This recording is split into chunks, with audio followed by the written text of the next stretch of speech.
Hello friends, मैं हूं Chandan Chatterjee and welcome to my channel. आज के इस वीडियो के अंदर हम देखेंगे कि लारावेल के अंदर हम सॉफ्ट डिलीट को किस तरह से इम्प्लीमेंट करते हैं। तो सबसे पहले हम समझ लेते हैं कि सॉफ्ट डिलीट होता क्या है और इसकी पर्पस क्या है। देखिए फ्रेंड, यहाँ पर आप कैटेगरी लिस्ट देख रहे हैं। अगर हम पर्टिकुलर किसी कैटेगरी को डिलीट करना चाहें तो डायरेक्टली हम चाहे तो डिलीट बटन पर क्लिक करके उसको परमानेंटली डिलीट कर सकते हैं, पर वो सॉफ्ट डिलीट नहीं है। सॉफ्ट डिलीट ये है कि हम डायरेक्टली डेटाबेस से परमानेंटली उस कैटेगरी को डिलीट न करके टेम्पोररी किसी एक जगह पे हम उसको स्टोर करके रखेंगे, जिसका नाम है ट्रैश। अब अगर हम चाहें उस ट्रैश से उसको रिस्टोर भी कर सकते हैं या फिर हम ट्रैश से परमानेंटली उसको डिलीट भी कर सकते हैं। ठीक है, जैसे हम अपनी रिसाइकल बिन पे देखते हैं। अगर हम अपने कंप्यूटर पे देखें तो आप देख सकते हैं कि अगर हम कंप्यूटर से पर्टिकुलर किसी फाइल या फोल्डर को हम डिलीट करना चाहें तो वो डिलीट ना होके रिसाइकल बिन के अंदर आ जाता है।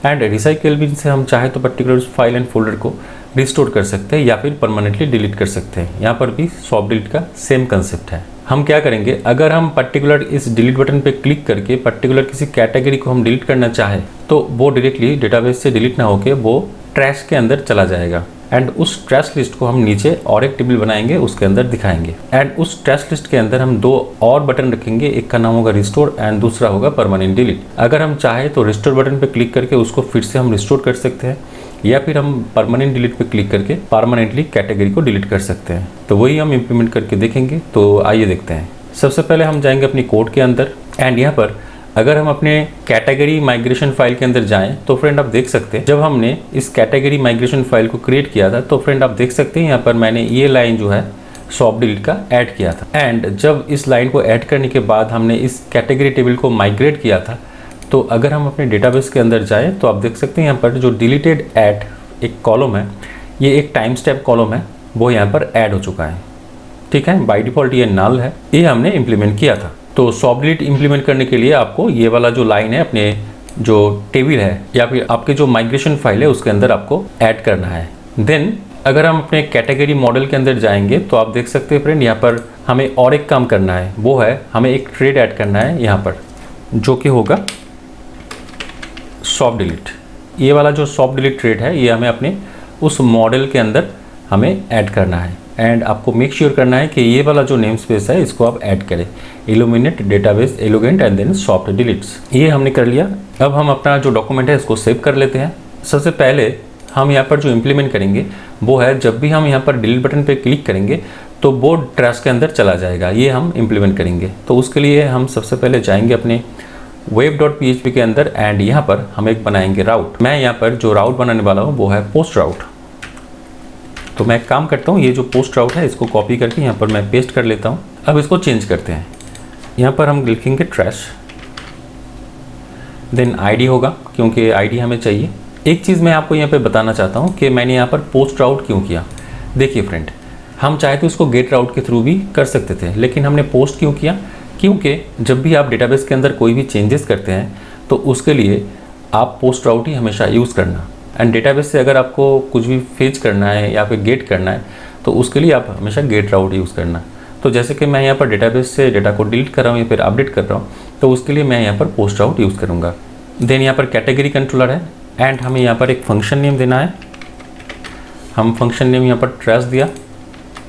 हमने यहाँ पर जो फंक्शन नेम है वो ट्रैश दिया है, वो हम थोड़ी देर में इम्प्लीमेंट करेंगे कंट्रोलर के अंदर। एंड हमें इस राउट का जो नेम है वो देना है कैटेगरी ट्रैश। अब हम चलते हैं अपने जो कंट्रोलर है, कैटेगरी कंट्रोलर है, उसके अंदर हम नीचे जाएंगे एंड यहाँ पर हम एक फंक्शन बनाएंगे, पब्लिक फंक्शन। देन मेथड का नाम क्या है, ट्रैश। एंड हमने यहाँ पर जो फंक्शन है वो बना लिया है, लेकिन हमें यहाँ पर एक पैरामीटर चाहिए, वो है आईडी, क्योंकि हमें जो ट्रैश करना है वो आईडी के थ्रू करना है। यहाँ तक हमने कर लिया। अब हम जाएंगे अपने ब्लेड फाइल के अंदर एंड यहाँ पर हमें डिलीट वाला जो बटन है उसमें कोड इम्प्लीमेंट करना है। जैसे कि आप देख रहे हैं फ्रेंड, यहाँ पर जो डिलीट बटन है यहाँ पर हमने एंकर टैग के अंदर डिलीट लगाया हुआ है। अब इसके अंदर अगर मैं इसी तरीके से मैं राउट को लिखूँगा तो ये गेट राउट होगा, ये पोस्ट राउट नहीं होगा। तो अगर हमें एंकर टैग से डायरेक्टली पोस्ट राउट को इम्प्लीमेंट करना है तो वो हम डायरेक्टली इस तरह से नहीं कर सकते। उसके लिए हमें फॉर्म इम्प्लीमेंट करना है, देन CSRF टोकन इम्प्लीमेंट करना है। तो वो हम कैसे करेंगे वो आइए देखते हैं। सबसे पहले तो मैं इसको कमेंट कर देता हूँ क्योंकि हमें इसकी ज़रूरत नहीं है। अब वो कोड हम इम्प्लीमेंट करते हैं। आप देख सकते हैं फ्रेंड, यहाँ पर मैंने एक कोड इम्प्लीमेंट किया है। तो आइए इस कोड को हम समझ लेते हैं। पहले हमारा जो कोड था वो था एंकर टैग, देन यहाँ पर class button danger and then HREF, इस तरह से हमने उसको लिखा था। अब हमने उसको रिप्लेस किया इस कोड से। तो हम यहाँ पर क्या क्या कर रहे हैं, आइए इसको समझ लेते हैं। हम यहाँ पर एंकर टैग के थ्रू हम पोस्ट रिक्वेस्ट इंप्लीमेंट कर रहे हैं। तो उसके लिए हमें एक फॉर्म चाहिए, CSRF टोकन चाहिए। तो इसको हम कैसे करेंगे, तो आइए इस कोड को हम समझ लेते हैं। आप देख सकते हैं यहाँ पर एंकर टैग मैंने स्टार्ट किया है। यहाँ पर हमने क्लास जो यूज़ किया है बूटस्ट्रैप का वो है बटन, देन बटन डेंजर। इस बटन डेंजर के थ्रू जो बटन का कलर जो है वो रेड हुआ है, ठीक है। देन HREF के अंदर हम जावास्क्रिप्ट यूज़ कर रहे हैं एंड इस जावास्क्रिप्ट की ऑन क्लिक इवेंट हमने फायर किया है, ठीक है। देन हमने document gate element by ID कर रहे हैं यहाँ पर एक फॉर्म जिसका नाम है डिलीट फॉर्म, एंड उस फॉर्म को हम यहाँ पर जावास्क्रिप्ट के थ्रू सबमिट करा रहे हैं। जो टेक्स्ट यहाँ पर शो होगा वो है डिलीट, एंड एंकर टैग मैंने यहाँ पर क्लोज कर दिया। अब नीचे हम एक फॉर्म इंप्लीमेंट करेंगे। आप देख सकते हैं फ्रेंड, यहाँ पर मैंने एक फॉर्म इंप्लीमेंट किया है जिसका ID है डिलीट फॉर्म, और इसी ID को हम जावास्क्रिप्ट के थ्रू पोस्ट कर रहे हैं। ये आप देख सकते हैं डिलीट फॉर्म सबमिट, एंड इस फॉर्म की जो एक्शन है, एक्शन के अंदर हमें राउट देना है। तो राउट का जो नेम है वो क्या है, अभी हमने जो क्रिएट किया है वो है कैटेगरी ट्रैश।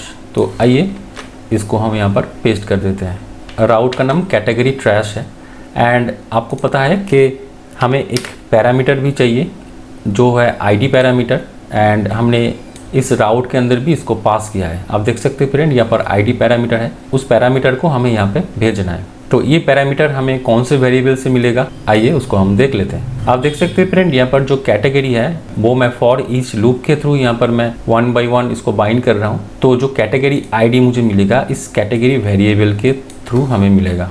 तो हम क्या करेंगे, इसको कॉपी कर लिया एंड यहाँ पर मैंने पेस्ट कर दिया, एंड यहाँ पर हमने लिखा ID।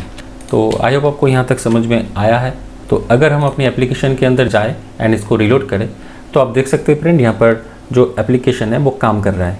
अब यहाँ पर एक चीज़ मैं आपको यहाँ पर बताना चाहता हूँ, जैसे कि मैंने हर एक बटन के लिए मैंने एक फॉर्म इंप्लीमेंट किया है, ठीक है, क्योंकि ये फॉर ईच लूप के थ्रू ये बार बार रिपीट होगा। तो इसीलिए क्या होता है फ्रेंड, ये वाला जो कोड मैंने यहाँ पर इंप्लीमेंट किया है वो फॉर ईच लूप के अंदर है। तो इसलिए ये वाला जो फॉर्म है ये बार बार रिपीट होगा जितना टाइम कैटेगरी का जो डेटा है वो मिलेगा। मतलब हर एक बटन के लिए हमें एक फॉर्म चाहिए, एंड वो फॉर्म यूनिक होना चाहिए।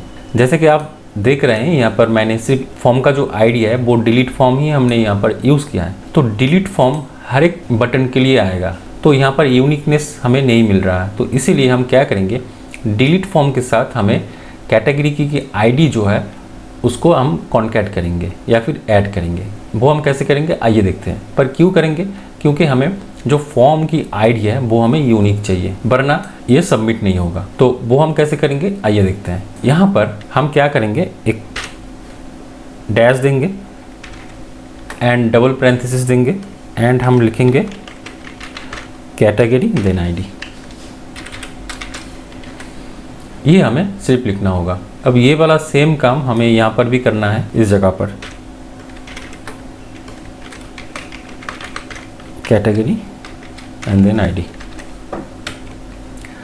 तो डिलीट फॉर्म का जो ID है वो किस तरह से आएगा, वो आएगा delete dash form dash 1, delete dash form dash 2, delete dash form dash 3। इस तरह से जो फॉर्म का ID है वो ऑटोमेटिकली इम्प्लीमेंट होगा। इससे क्या होगा, हर एक बटन के लिए हमें एक यूनिक फॉर्म मिलेगा और जो डिलीट बटन है वो प्रॉपर तरीके से काम करेगा।